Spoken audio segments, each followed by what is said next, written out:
Welcome to the Jacksonville First Seventh-day Adventist Church podcast, where we listen, learn, and love together. Our speaker today is Pastor Jonathan Penato. Father, I ask that you make us aware of your presence. We just read in the book of Acts how the Apostle Paul was reasoning with the philosophers in Athens. And he shared with them that it is in you who we have our being. We move and we live and we breathe in you. That you are our Father. And so I ask that even right now, that you may heighten our awareness and our consciousness of you and of your presence. And may we leave this place with a renewed commitment to live every single moment in your presence. And we ask these things in Jesus' name. Amen.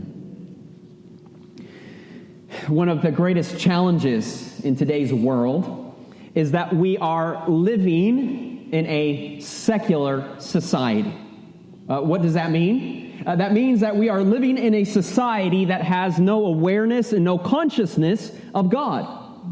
Our society is living their lives hidden from the presence of the Lord. Living life outside of the presence of the Lord. Our society and culture has little to no consciousness of the Lord and of His presence. Over the last 300 years, the ideas advanced by the Enlightenment, and that is the age of reason, that is of humanism, the ideas advanced by humanism, that man is the sum of all things. The ideas advanced by materialism, that is that the material world is the only thing that is real, is the only thing that exists.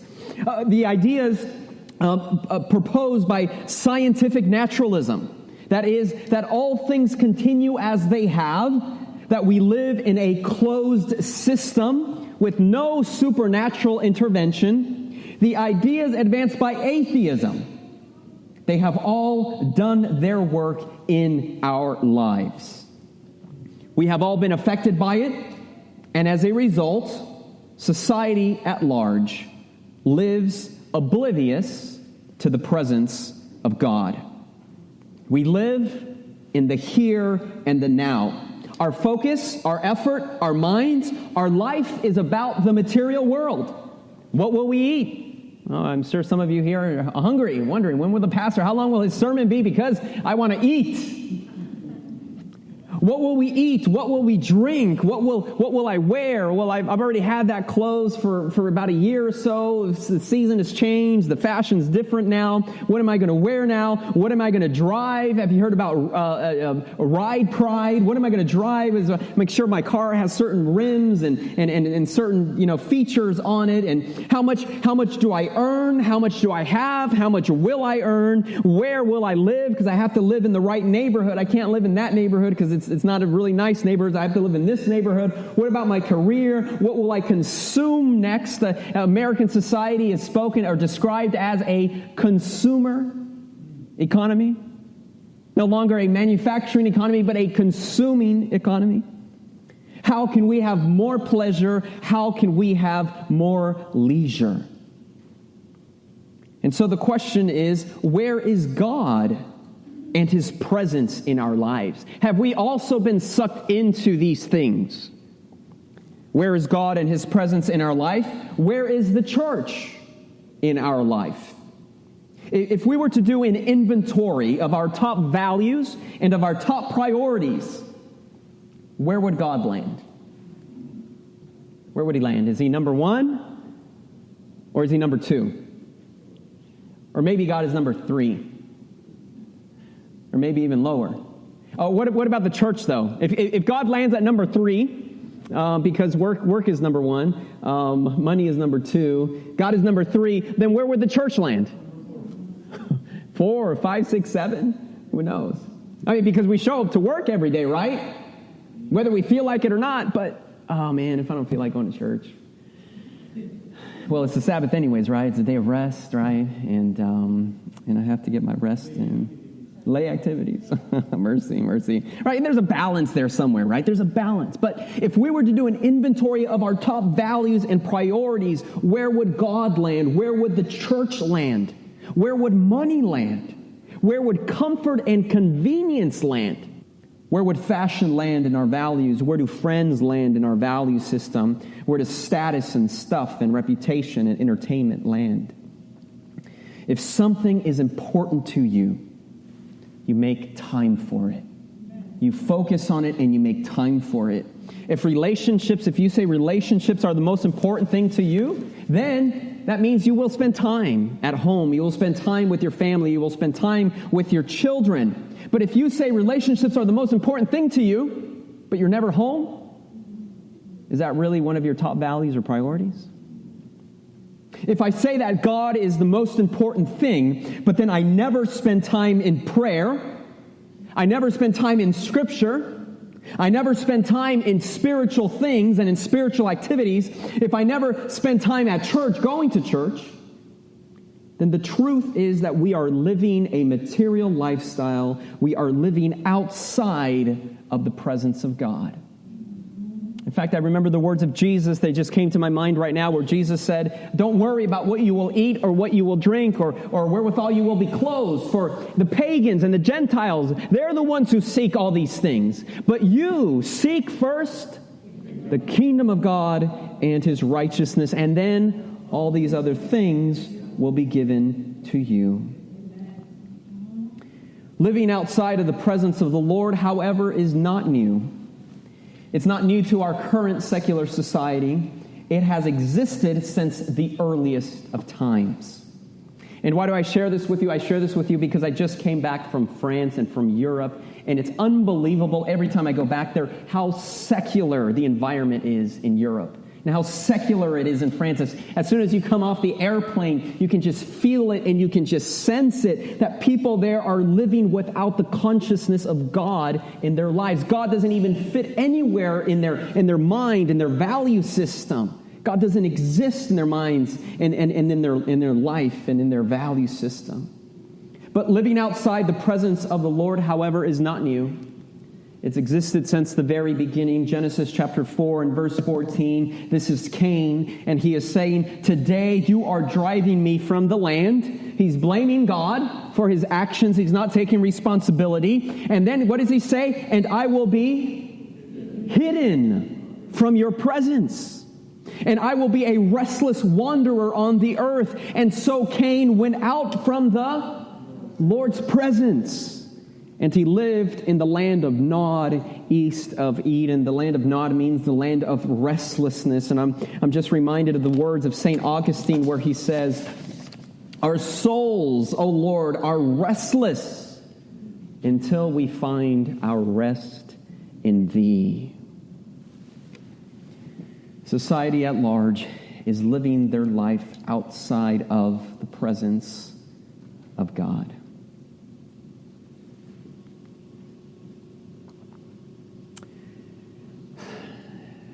Now, let me tell you something.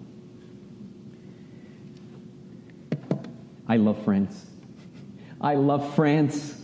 I love Paris.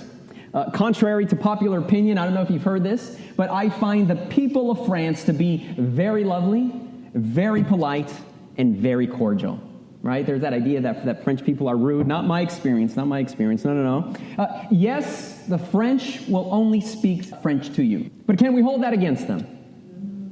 We live in America, and Americans, we only speak English, right? And then we go to another country, and we expect them to know English, right? And what do you mean you don't speak English, right? So we can't hold that against the French, right? Yes, they only speak French, but just like us, they think everybody else in the world should also speak French just like them. Just like we think everybody else in the world should speak English, right? Because it's the best language in the world, right?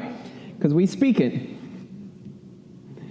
But I love France, I love Paris, and I was able to get to know a little bit more of their culture, and there's this beautiful custom that they have in France where they greet everyone. Everyone is greeted.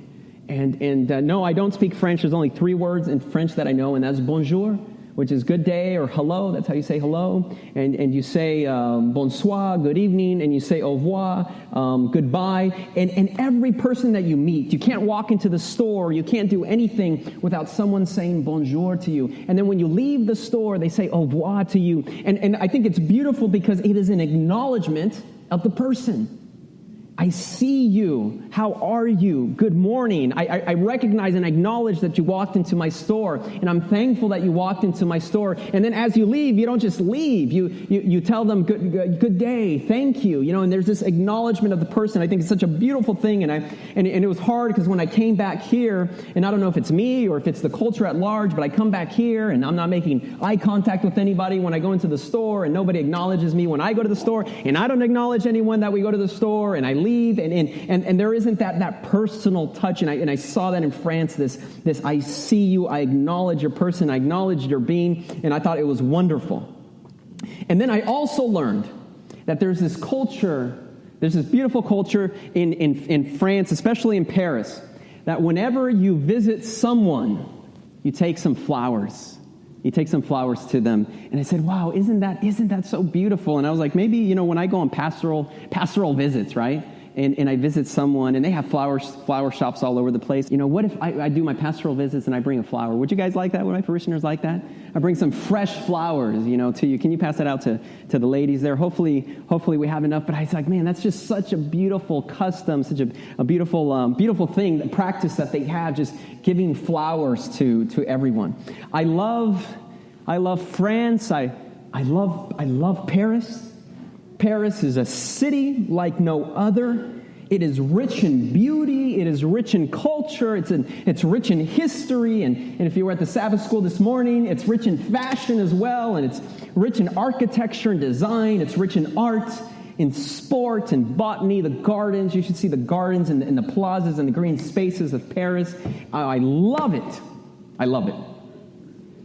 And our goal this time, as we return, this is our second time there, and our goal this time was to go deeper into the city, was to learn more of the history of the city, to learn more of its cultures and of its values. And so we spent quite a bit of time in the museums with tours and with tour guides, helping us to gain a greater appreciation and understanding of this city. And so as we begin the tour, one of the very first things that I learned was regarding the architecture, the design, and the urban planning of the city. When you look at this picture behind me, how many stories is that building? How many stories is that building behind me?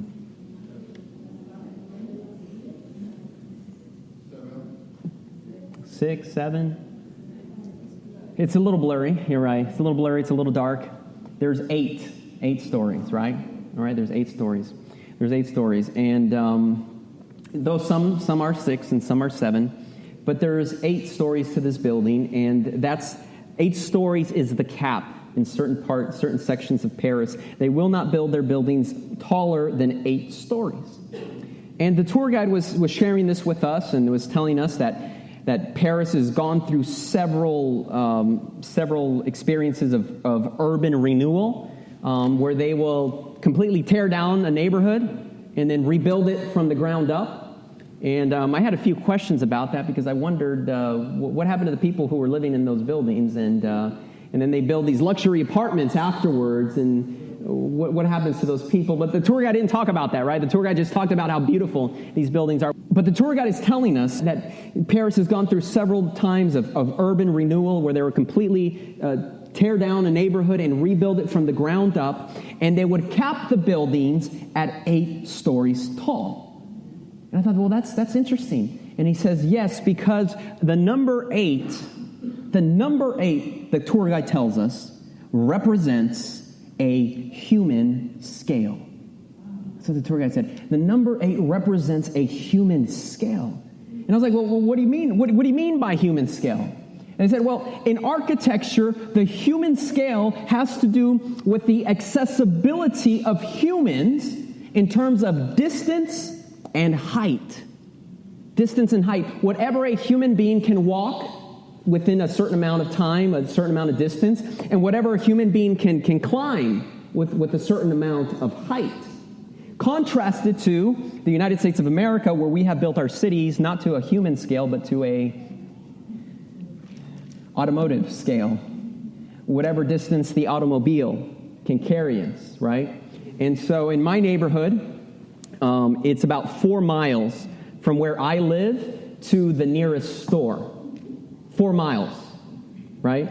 In a car, 5 minutes, right? How long would it take me to walk 4 miles to get to the nearest store? Right?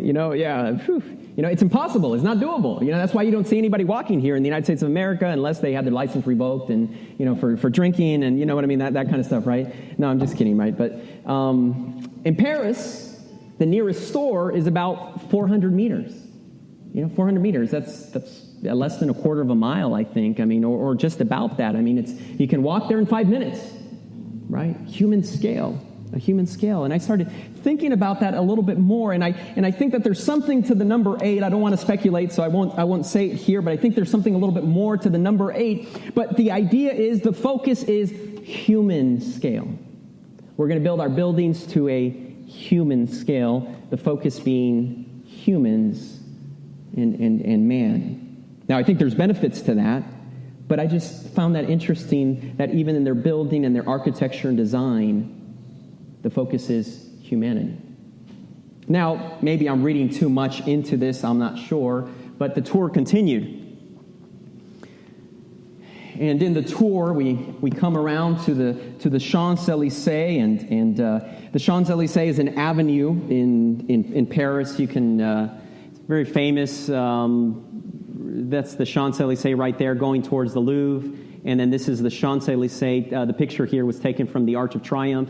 This is going in that Arch of Triumph, and then behind there you see La Défense with the modern skyscrapers and things like that. But that's the Champs-Élysées, beautiful boulevard. They've built gardens closer to the Louvre, and then the stores that they've built on the Champs-Élysées are just incredibly lavish, incredibly luxurious. The fanciest stores that you'll ever see. In fact, I did not believe it until the tour guide told us, and I didn't want to test it out, but the tour guide told us that many of these stores, they're so fancy, they're so exclusive, that you can't even walk into them without a reservation. You walk in, and someone meets you at the door. I'm sorry, do you have a reservation? No, I don't. I'm sorry, you're going to have to leave the store. To talk about exclusiveness, unbelievable.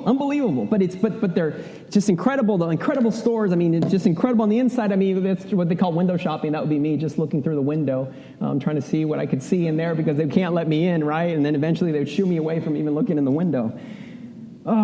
Incredible, fanciest stores, as exclusive as you can get. And then the tour guide tells us that this avenue, the Champs-Élysées, and I'll go back here, that this avenue, the Champs-Élysées, that it takes its name from Greek mythology. The Champs-Élysées in the Greek is really a reference to the Elysian fields, or Elysium.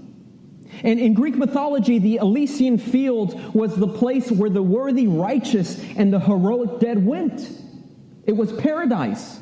Elysium was a beautiful garden with trees, and it was idyllic, and it was peaceful, and there were fountains, and there was waters. And then I start thinking, and then here in Paris, they've built the Champs-Élysées. In other words, the humanistic symbolism continues. Is that Paris here on earth? Paris is heaven on earth. We're looking for the New Jerusalem up in heaven. Well, you have to look far because we have Paris. Paris is paradise. The Champs-Élysées, everything you could ever want, the trees and the gardens are there, and the fanciest stores, and the gold and the glitter. A focus on humanism.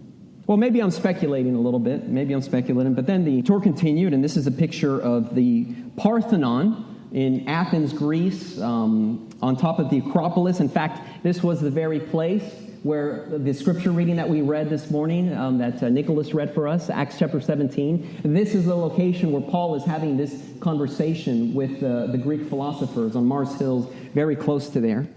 So Greek has the Acropolis, the city on high. It has the Parthenon shown behind us. The Parthenon where the Greek goddess Athena was there along with the other Greek gods on top of that temple.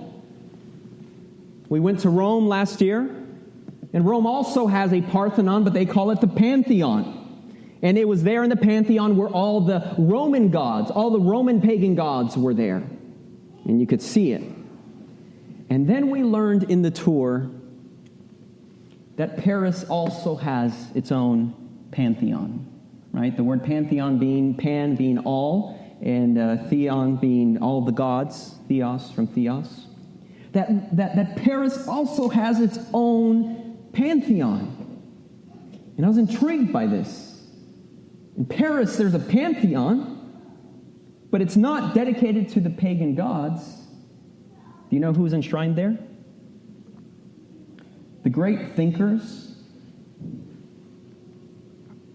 This is a picture inside. In fact, it used to be a church to the patron saint of Paris, which is Genevieve. It used to be a church to Saint Genevieve, but after the Revolution, after the French Revolution, it was turned into the Pantheon. The great thinkers, the great philosophers, the leaders, and the outstanding citizens of the nation of France are enshrined there in the Pantheon, the place of the gods. Interesting. Now, they could have called it a memorial. I mean, we have memorials, right? And I don't think there's anything wrong with remembering the great men of the past. And we go to Washington, D.C., and we see the Lincoln Memorial, Abraham Lincoln. There's a sculpture of him there. We see the Washington Monument. You see the Jefferson Memorial. I don't think there's anything wrong with remembering great men of the past, but maybe I'm reading into it. But they could have called it something else other than a pantheon, don't you think? You see, that name implies the deification of man. Humanism. Humanism in architecture, humanism in design, humanism in urban planning, humanism even in its memorials. And we continue to the Louvre there, incredible art museum. They have so much there. And this used to be the palace, but afterwards, after the Revolution, it turned into a museum. And as we were walking through the Louvre, we came across this room here, which is called the Apollo Room or the Apollo Hall. And as we were walking through this room, I noticed just how opulent and extravagant this room is. I don't know if you can tell here in the pictures, but it's just adorned incredibly, and they have these sculptures and statues that are coming out. 3D hanging from the ceiling, just coming out, and lined up all against the wall. There's paintings, and lined up all against the wall are portraits of the kings of France, and there in this room are also the crown jewels of France. This room is so extravagant. It's probably one of the most extravagant rooms in all the world. It perhaps rivals in lavishness only the Vatican. And maybe it does even a great job of competing against the Vatican and their museums and their rooms there. And there are diamonds there, and there are sapphires there, and there are emeralds there, and jaspers, and rubies, and pearls, and gold, and silver, and crystal. And lined against the walls, I said, are portraits of the kings of France. And as I'm in this room, and I'm just being blown away by all this extravagance, the thought came to me, because I made the comparison to the Vatican. And I said, Rome gives glory to man, albeit it is a religious man, the Pope. But France also gives glory to man. However, it is not the religious man that France glorifies. It is the secular man. You see, both of these extremes, they're two opposites of the same coin. In fact, you could almost argue that the one leads to the other. And then as we continued there in the Louvre, we came across this other painting, and this painting here, and you can just tell how large it is. But as you zoom into this painting, and we're gonna zoom in like right here to this section here. As you zoom into this painting, this is what you see. It is a painting of the crowning of Napoleon. And what took place is that the Pope is the one who used to crown everybody back in the days, because the Pope was seen as the ultimate authority. And here is the Pope right here. And as the Pope is about to crown Napoleon takes the crown from his hands. He says, "Thank you very much." He takes it, and he turns to the people, and he crowns himself. What do you think about that? I am sufficient to crown myself. I am above the Pope. I am above everyone. I have the authority to crown myself. Oh, what a message. What an incredible message this is sending. You see, France is the climax of a Western civilization, and as amazing as it is, as much as I love France, as much as I love Paris, it is just the epitome of humanism and secularism and the complete opposite of everything that we stand for and everything that we believe. That is God, and making God the number one value in our life. What do you think? Compared to what God is offering us, what do you think about Paris? Is this it? Is Paris everything? Is this everything that humanity has to offer? There is also humanism in the arts. We visited the Orsay Museum, and it used to be a train station, and but they turned it into. They were thinking of tearing it down, and they decided to turn it into a museum instead. And that's just the picture there. So the selfie evidence that we were actually there inside the Orsay Museum. And inside the Orsay Museum is where a lot of the Impressionist paintings are. And I'll share a little bit about that with you in my next sermon here. They have the classical paintings, the realist paintings, and also the Impressionist paintings. But in the back of this museum, just below where, that's the entrance over here where the large clock is, and we're on the opposite side. And just below us there, they have a special exhibit. And they have an exhibit of the old Paris Opera House. And so you walk there, and they're highlighting the old Paris Opera House, and it's a beautiful building. But by the time you see so many amazing, beautiful buildings, it's like, well, just another beautiful building, no big deal, right? And I was like, oh, okay, well, that's nice, the Opera House, and then I learned that this same Opera House is the Opera House that inspired the Phantom of the Opera. It was this Opera House that inspired the Phantom of the Opera, and I was like, oh, that's a nice bit of information there to learn. And then underneath in the museum exhibit, they have this miniature display of that particular neighborhood in Paris where the Opera House is. And I was like, oh, that's nice, this glass display on the floor. And then the tour guide tells us that this section of Paris also underwent various renovations. And in one of those renovations, the entire neighborhood was torn down, new streets and new buildings were erected in their place. And can you guess what was at the center of these neighborhoods? Can you guess what was at the center of these neighborhoods? There was two spaces that were that were the center, that marked the center of each neighborhood. Number one was the plaza. If you go to Latin America, we still have the plazas, right? That marks the center of the neighborhood. And there was also a church that would mark the center of the neighborhood. So there would be a plaza and a church. And as they tore down this section of the neighborhood and they rebuilt it with new streets and new buildings, they rebuilt the plaza. Do you think they rebuilt the church? In the center of the neighborhood, they built that opera house.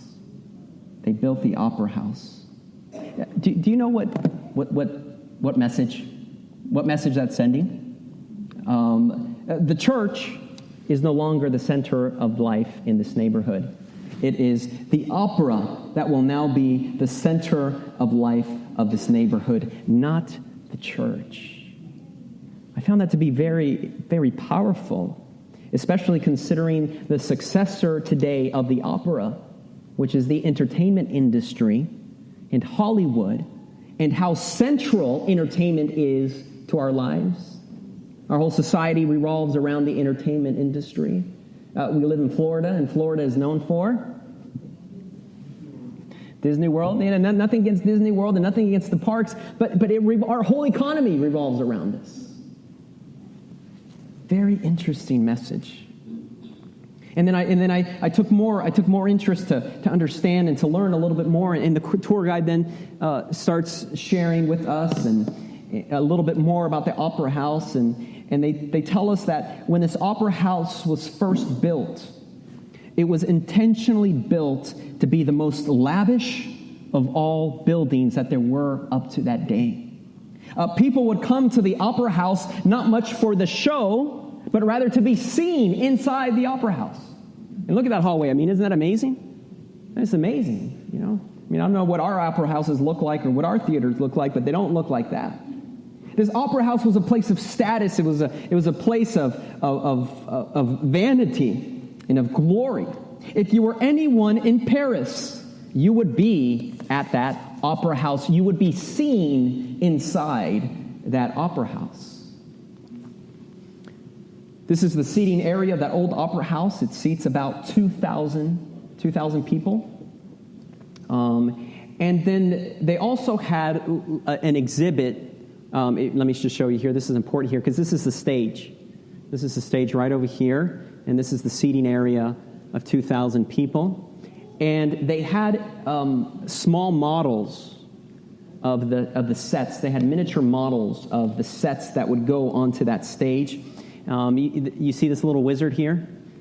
Just for perspective, that little wizard was about this tall, right? In the model, right? It's a miniature model, right? But they showed us, and they had various sets that they would put on the stage, and they would just, they would just kind of move them in various sets. And then they told us that the stage. Now you remember the stage? Let me show it back to you again. Oh, let me show you the stage again here. Remember the stage. They told us that the stage, that you see it there, was actually at least 2 times larger than the seating area. And they have a cutout here of, do you see it there? Okay, here it is. This is the seating area. 2,000 people fit in there. This here is the stage. Can you imagine that? With all the ropes and with all the pulleys and with the sandbags and the movement of the sets. And this opera house is being built during the 1860s and the 1870s. And I'm learning about this opera house, and then I remember, wait a minute, 1861 to 1875, there was somebody living during that time here in the United States of America, in Michigan, in Battle Creek. Can you guess who that was? A woman. Ellen White was alive. And wait a minute, I remember Ellen White writing something about the opera and the theater. And I read her statements, and I want to share her statements with you about the opera and the theater, and all of a sudden it made sense. And I have a greater appreciation for what she said. Are you ready for the quotes? Quote number 1, remember a contemporary, she's living during the same time this opera house is being built. And she says, through drama, Satan has worked for ages to excite passion and glorify vice. The opera, with its fascinating display and bewildering music, the masquerade, the dance, the card table, Satan employs to break down the barriers of principle and open the door to sensual indulgence. Isn't that what the entertainment industry is all about even today? She continues, in every gathering for pleasure where pride is fostered. Remember, this is the tour guide telling me, right? Why did people go to that opera house? Was it for the shows? No, it was to be seen there. It was to be seen there. It was about vanity. It was about glorifying themselves. In every gathering for pleasure where pride is fostered or appetite indulged, where one is led to forget God. And what did I say about modern day secular society today? God doesn't even enter into our minds. We've completely forgotten about it. Where one is led to forget God and lose sight of eternal interest, there Satan is binding his chains about the soul to banish Christ from the mind, living our lives outside of the presence of the Lord. Here's another one. I have 3 more quotes for you, if you don't mind. I was sharing with you when I was visiting the churches in Michigan, I noticed that the pastors quoted Ellen White a lot in their sermons. They had like 10 or 15 quotes from Ellen White in every sermon, and I don't typically do that, but I'm going to do that today. Is that all right? Among the most dangerous resorts for pleasure is the theater. Same, the opera and the theater is similar back in her days. Instead of being a school for morality and virtue, as is so often claimed, it is the very hotbed of immorality. You know, what is it that sells in pictures? Sex, violence, what's the other one? Money, I don't know, you know? And the more sex, the better. The more violence, the better. The more graphic it all is, the better. It is the very hotbed of immorality. Vicious habits and sinful propensities are strengthened and confirmed by these entertainments. Low songs, and what she means by low songs, she means vulgar songs. Low songs, lewd gestures, expressions, and attitudes deprave the imagination and debase the morals. Every youth who habitually attends such exhibitions will be corrupted in principle. There is no influence in our land more powerful to poison the imagination, to destroy religious impressions, to blunt the relish for the tranquil pleasures and sober realities of life than theatrical amusements. I mean, just stop there, you know? I'm a young person, and I used to be a young person, you know, and I still think I am, and maybe some of you still think I am, but I remember you asked me when I was a teenager, you have a chance, Jonathan, to go to prayer meeting, or you have a chance to go to the movies.